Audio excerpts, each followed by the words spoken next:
think that, you know what 9/11 is this coming week, 9/11? Benghazi anniversary. You know what else it is?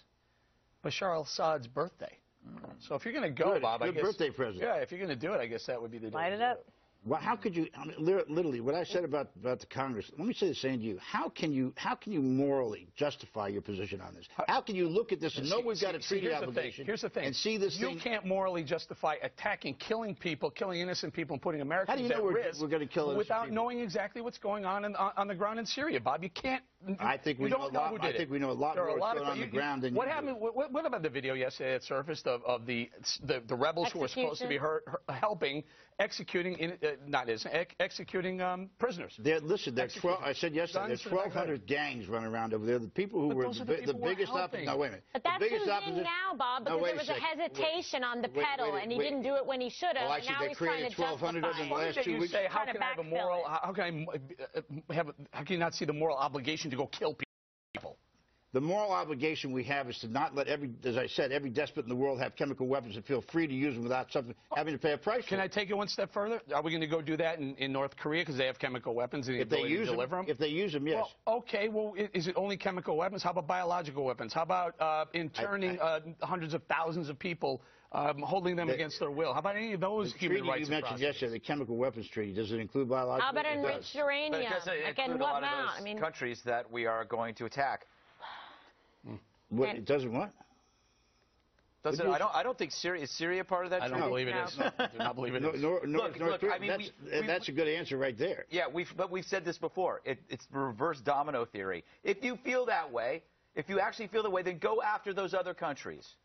If this is not about Syria, it is about Iran, and it may in fact be about Russia. So why are we pretending it's about Syria? Just go hit the damn nukes in Iran. Be done with it. They're the ones that are threatening us. They're the ones that are saying they're going to attack the Obama family. These are the guys. Yeah. That tells you something. These are the guys that are most terrified. You know the story that hasn't been told? The Iranian nuclear capability. The one thing I don't think that we know enough yet, and perhaps journalists will be able to get more of this information, is what kind of intel did we have before the chemical weapons were used, and why in the 2 years leading up to the use of the chemical weapons did we not have some sort of covert operation to be able to take some of them out?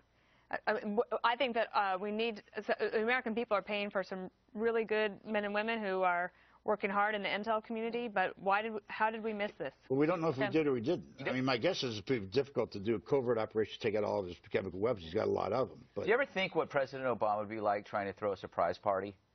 Be like, hello, Michelle, don't come home until after 7 because I'm setting up a surprise party for you. Whoops. All right. There was a little bit of equipment failure for a second there, but I've got a nugget for you, and I don't mean a chicken McNugget, a Hume nugget. Listen to Hume on Rand Paul. A Hume I suspect that Rand Paul doesn't know jack about the Syrian rebels.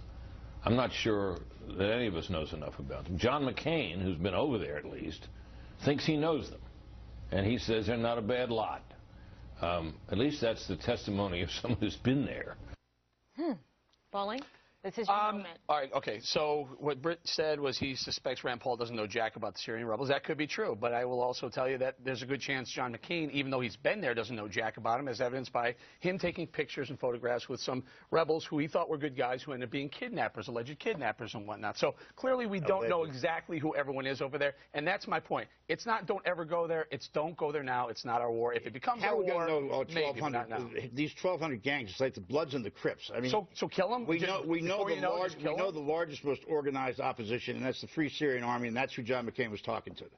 So and Britt's exactly right. You listen to these guys, Rand Paul, the rest of them, and they don't know jack. And I tell you who's ought to be in trouble is whoever convinced Obama to go to Congress in the first place. Screw him. They didn't have to do that.